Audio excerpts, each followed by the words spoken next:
Hello and welcome to Motorcycle News, and welcome to this, the 2023 Yamaha R125.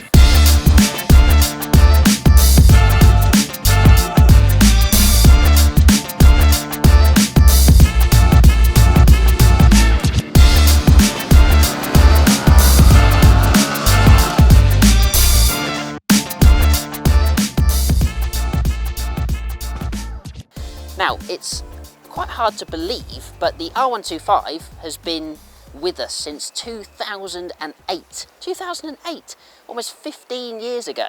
And this is the fourth generation of the R125. So it started, if you remember, sort of looking a bit jaggedy, looking like the R6 of the time, and now it's evolved to look like, well, the latest Yamaha R7 parallel twin.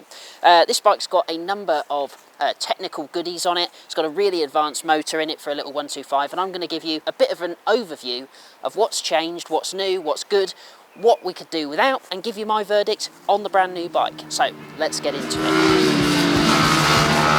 So I'm going to start with what's remained the same, and I'm going to talk about the engine. Now, that engine is a Euro 5 compliant single cylinder motor, making around about 14.8 brake horsepower, as is the maximum allowed for the A1 licence. Now, that is held in place by a Delta Box chassis, and both that engine and that frame are retained from the R125 that arrived in 2019, which was the third generation of the bike. Now, that motor has got actually loads of usable, flexibility and actually decent pulling power in relative terms, and that's because this motor has got something called VVA, or variable valve actuation. So in that engine there's a little solenoid, and it switches from low lift to high lift cam at 7,400 RPM, and that means, in theory, you get a bit more meat at the bottom end of the rev range, and at the top you get a little bit more as well. So you get more for your money rather than just having to scream it all the time. That said, it is a 125, it is a 4-stroke, you still need to thrash the pants off it. If you want to make an overtake, you've got to change down 1 or 2 times. If you're just sort of bimbling about town, you don't need to dance up and down the lever quite so often. But if you are making progress, as this is supposed to inspire, you do need to really work that engine really quite hard. So being a Euro 5 engine, it's really refined, it's quite smooth, there's not many vibes, you're not going to upset the neighbours. This one has got Aquaprovic slip-on end cam, but it is Euro 5 compliant, so it's got a fused baffle in there. That said, I dare say most of these will end up with tiny little baked bean can sized exhausts blasting up and down high streets near you very soon. So away from the motor, I'm going to talk about what's new. And basically for this bike, it's had a lot of styling tweaks and it's had some technology added to it as well. So we'll start with the styling, because it's designed now to look like Yamaha's R7, the parallel twin one, not the one from the 90s with the 4-cylinder motor. So it's got a centralised LED headlight up front. It's also got this new sort of rear section as well, with little holes that are supposed to let the air flow through as well. It's got this nice big screen as well. And what I will say is it's really roomy, really roomy. It's a 125. You think it's going to be cramped, and actually there's buckets of room. There's loads of room for me. I'm only 5'6", but there's loads of room for me to move forwards and backwards and get off the bike and hang off when we were on track earlier. And I dare say if you're a taller rider, there'll be enough space for you as well. Helping with the focused riding position, the bars have been sort of widened a little bit, as is the trend these days with things like WSB, MotoGP and things like that. Yamaha have widened those bars by, I think it's 10 degrees. If I've got it wrong, we can put it below. And that sort of brings you down over the bars a bit more as well. For a 125, it's quite wristy. It feels properly sporty, which is weird because the next step up in the R range is the R3, which is a lot more sit up and beg. It feels like you're riding a naked bike with a little screen on it. And then you go back to the R7, which is, again, surprisingly quite wristy. So perhaps that means we're going to get an updated R3 soon to follow the styling and the sort of the language that this bike and the R7 portray. Away from the styling, I'm going to talk about the new tech. So currently looking at the new dash, which is a 5-inch full colour TFT, and in there you've got 2 sort of styling modes. One of them is for the track, and one of them is for the road. Now, both the sort of layouts were inspired by the R1 Superbike, as is the new switchgear as well, and a new top yoke, which has got sort of holes in it, slits in it, like the big R1 Superbike. Back to that dash then, and it's got all of the information that you need and some information that you arguably don't need, including in the track mode a lap timer, which can store up to 25 laps.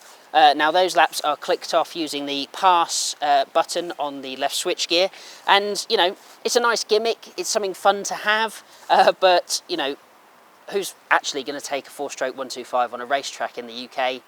Not many. I mean, we have things like the Freetech Endurance Racing Series, where people race little 4-stroke 125s for up to 24 hours at a time.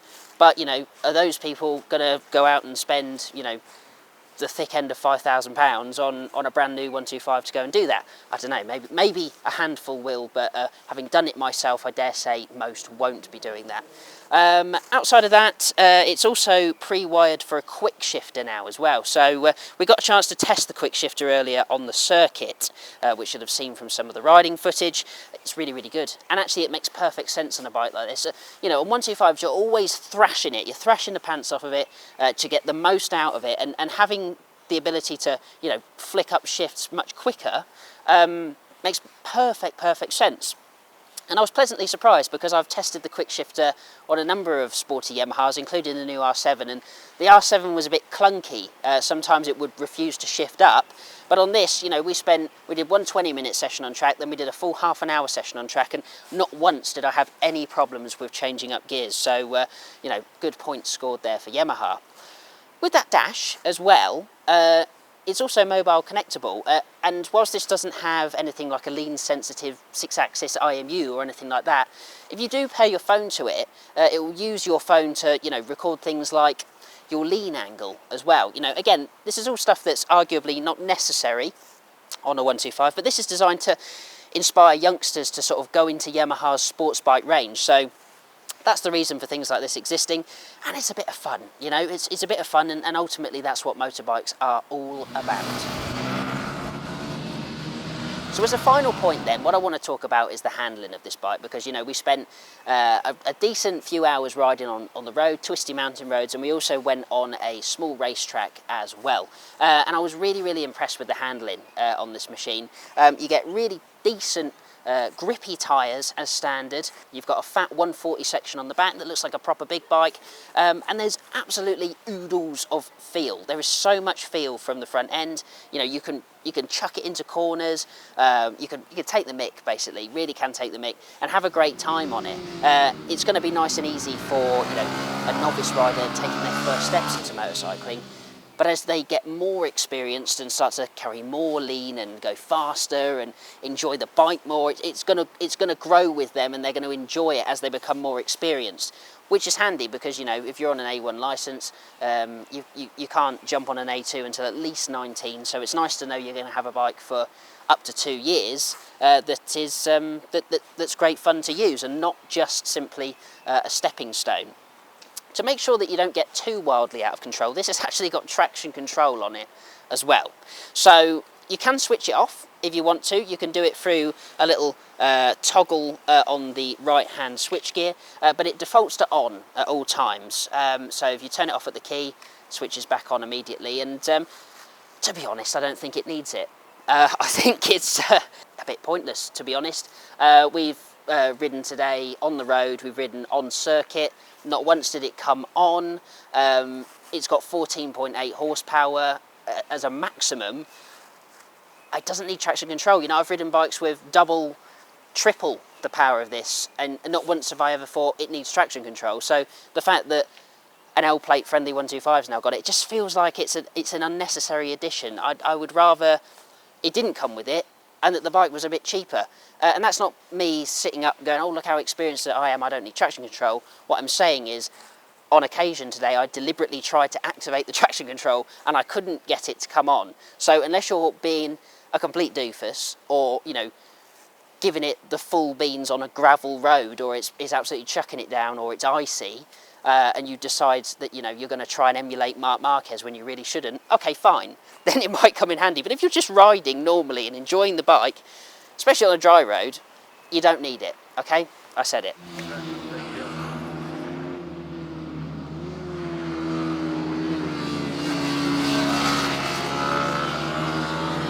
Outside of that, it's got 2-channel ABS as per Euro 5 rules.